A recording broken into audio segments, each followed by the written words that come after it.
Sabe qual é a palavra mais temida por quem faz dieta visando emagrecimento?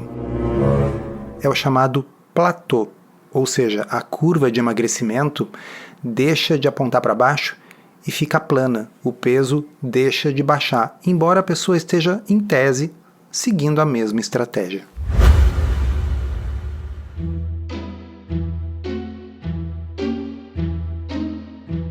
Comida sem filtro. Saúde, low carb, estilo de vida, evidências científicas e, claro, nossas opiniões. Toda semana um episódio novo e gratuito para você. Comigo, Dr. Souto. E comigo, Sari Fontana. Para ser avisado a cada novo episódio e receber as referências bibliográficas no seu e-mail, cadastre-se em drsolto.com.br/podcast.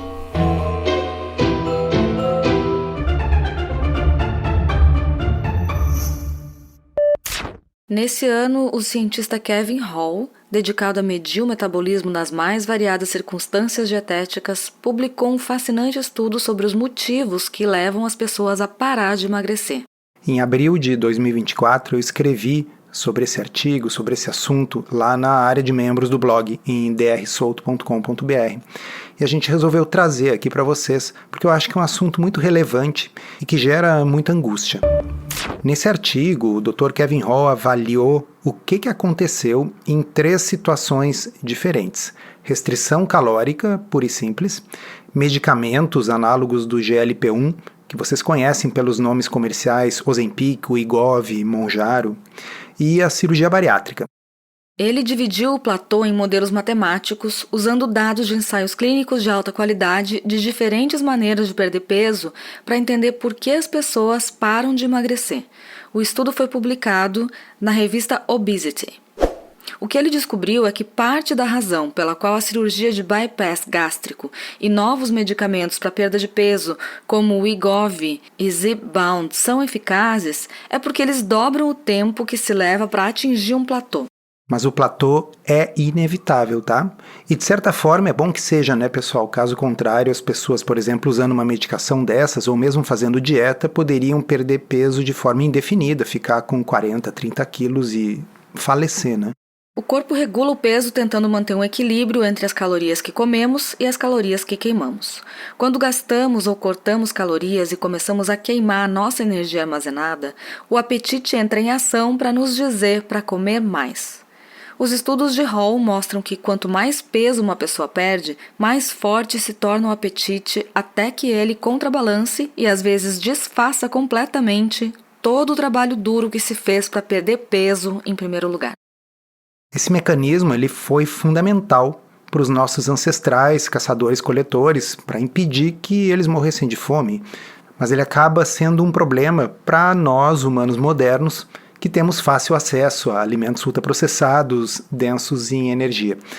Mas, voltando ao assunto platô, Kevin Hall fez um modelo matemático para ver o que aconteceu com pessoas que participaram num estudo de restrição calórica. Os adultos do grupo que cortou calorias nesse estudo perderam, em média, cerca de 7,2 quilos. E o grupo que seguiu com as suas dietas habituais não perdeu nada e até ganhou quase 1 quilo. Embora as pessoas que participaram desse estudo tenham mantido os seus esforços por 2 anos, a perda de peso deles parou em torno de 12 meses depois do início do estudo.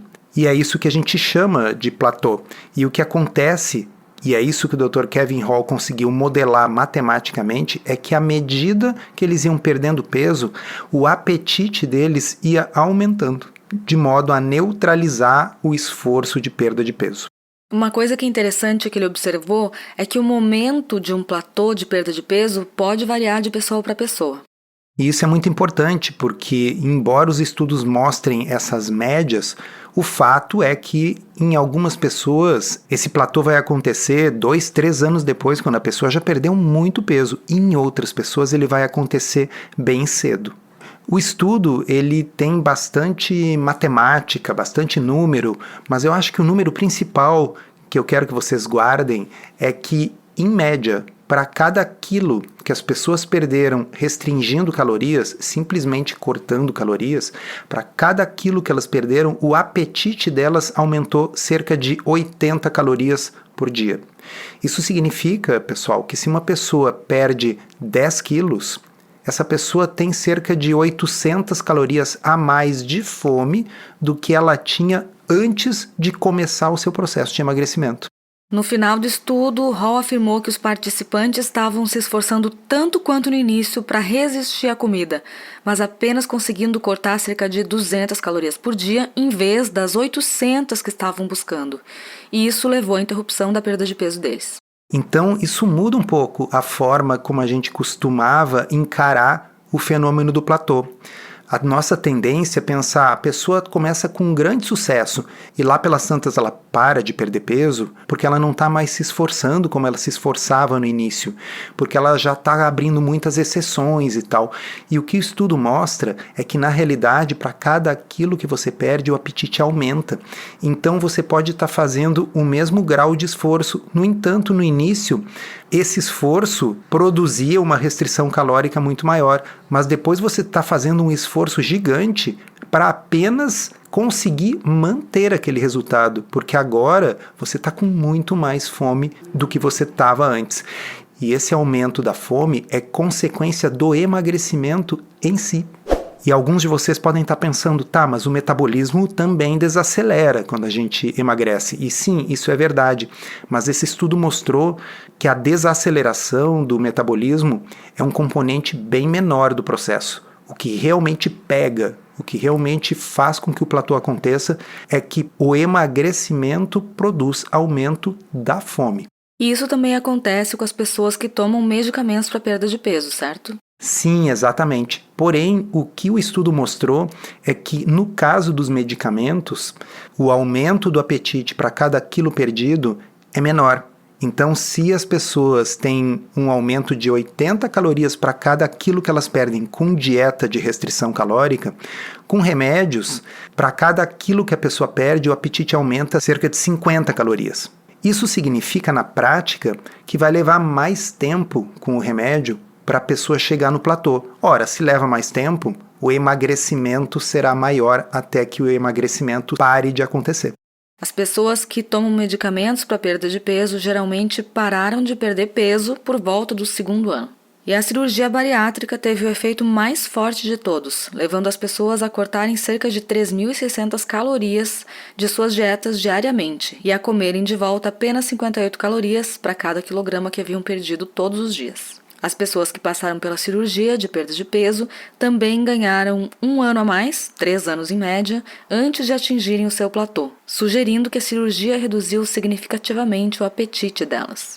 Talvez alguns de vocês estejam pensando, sim, mas como é possível ter um déficit calórico de 3.600 calorias, quando a maioria de nós come 2.000 a 2.500 calorias num dia, mesmo que nós fizéssemos um jejum só de água, o nosso déficit calórico seria de no máximo 2.000 a 2.500 calorias por dia.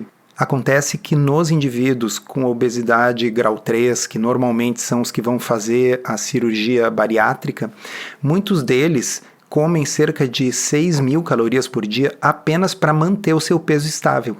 Então, sim, num indivíduo desses é possível fazer um déficit calórico de 3.600 calorias ou de até mais. Mas o importante aqui é essa informação de que leva cerca de 3 anos para o platô ser atingido, e essa é uma das explicações de por que a bariátrica acaba provocando uma perda de peso maior do que os outros métodos.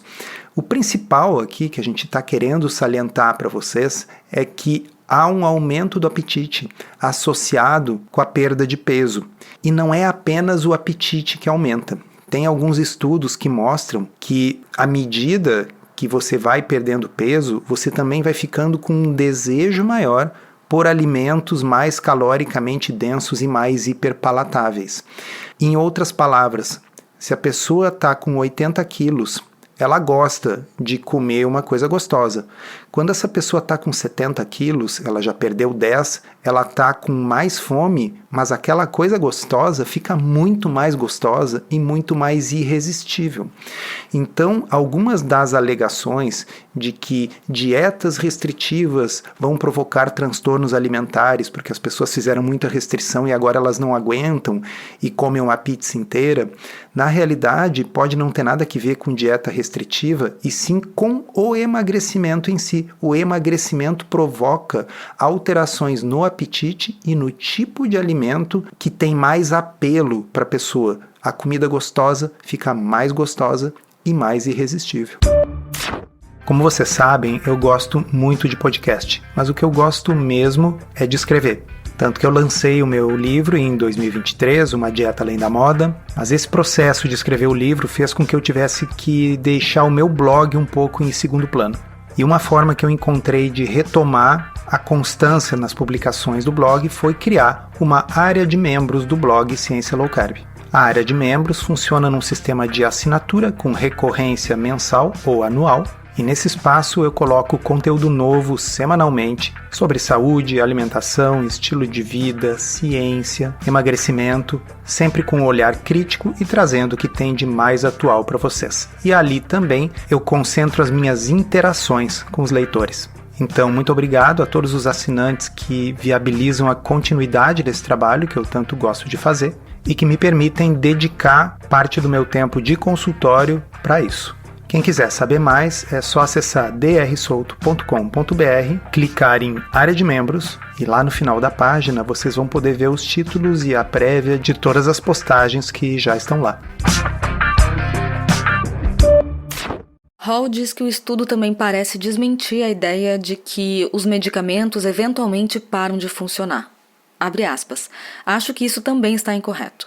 Nossa modelagem sugere que o motivo do platô acontece porque esse é o ponto em que o efeito dos medicamentos é igualado pelo aumento do apetite. Às vezes as pessoas atingem um platô bem antes de alcançarem o seu peso-alvo, o que pode ser extremamente frustrante. Hall disse que em situações como essa, as pessoas podem ter que adicionar intervenções para aumentar o seu efeito. Um detalhe muito importante, e confesso que para mim meio frustrante, é que o Dr. Kevin Hall não avaliou nesse estudo pessoas que estavam fazendo uma dieta de baixo carboidrato.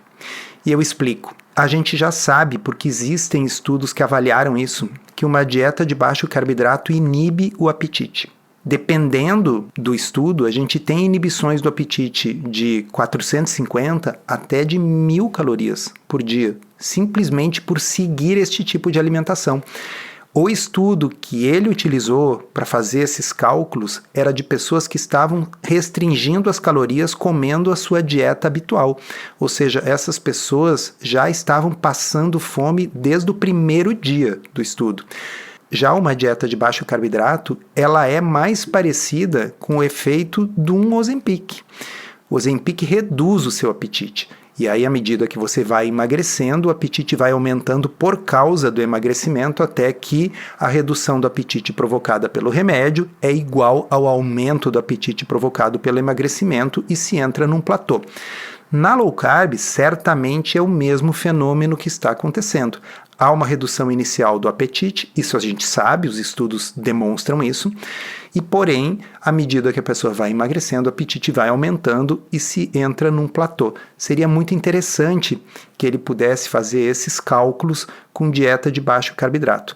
Mas eu citei isso nesse momento por causa dessa frase dele.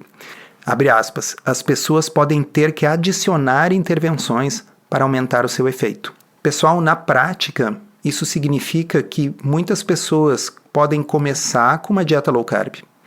E quando o inevitável platô chegar, se essa pessoa ainda precisar perder mais peso para, por exemplo, normalizar uma condição metabólica, ou mesmo para ter um peso compatível com uma vida mais saudável, para preservar suas articulações, seu joelho, por exemplo, a gente pode, neste momento, acrescentar a medicação, usar os análogos do GLP-1 para poder quebrar esse platô. Então a gente vai até onde cada técnica permite e aí associa ou acrescenta outras. Então, embora o estudo não tenha avaliado low carb, mas é uma coisa que todos nós que trabalhamos com isso em consultório já estamos fazendo, né? Mas só um parênteses aqui, vale lembrar que nem todo mundo que acha que está no platô exatamente tá no platô, né? Às vezes a pessoa tá confundindo as coisas ou tá apenas impaciente esperando resultados que estão absolutamente dentro do normal. Para avaliar essa situação, é importante contar com a ajuda de um profissional de saúde. Esse comentário é bem importante porque a perda de peso não é linear.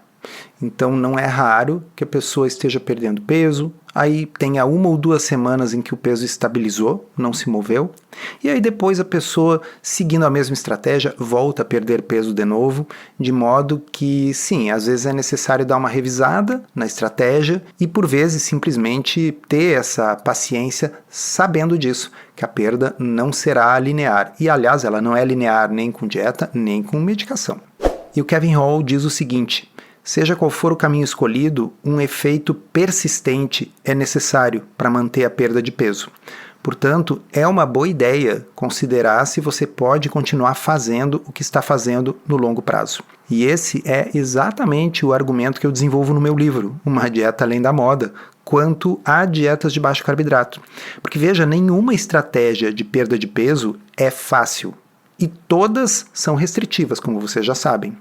Entendendo isso, o próximo passo é considerar qual a restrição é menos sofrida, já que precisará ser mantida por tempo indeterminado. Caso contrário, o peso vai voltar para o seu ponto inicial, né, o set point. E a low carb reduz a fome, e isso faz toda a diferença.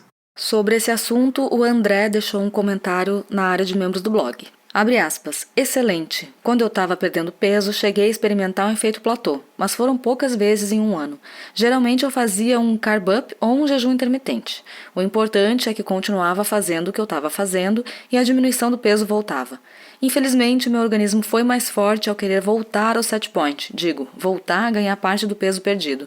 Estava acostumado com o peso maior. Eu respondi lá para o André, que eu lembro que eu cheguei a conversar com ele sobre isso na sessão de autógrafos do livro, casualmente.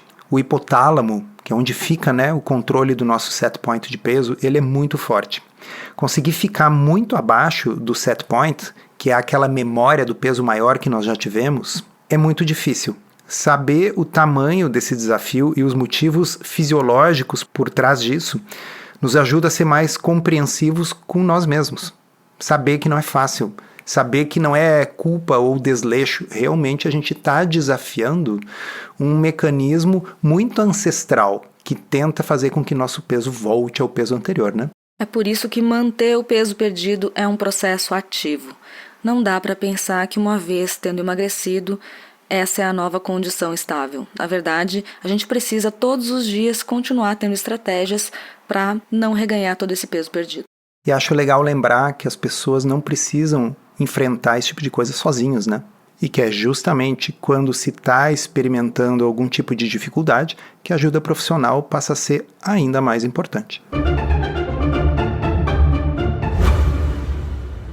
Encerramos assim esse episódio do Comida Sem Filtro, que foi idealizado, roteirizado e produzido por nós. Se você gostou, divulgue para os seus amigos e inscreva-se na sua plataforma preferida para não perder nenhum episódio. As informações contidas neste podcast são apenas para fins informativos e podem não ser apropriadas ou aplicáveis às suas circunstâncias individuais. Este podcast não fornece aconselhamento médico ou profissional e não substitui a consulta com um médico e/ou nutricionista. Não use este podcast para diagnóstico ou tratamento médico. Qualquer sugestão é apenas uma recomendação geral, que não é específica para qualquer pessoa ou doença em particular.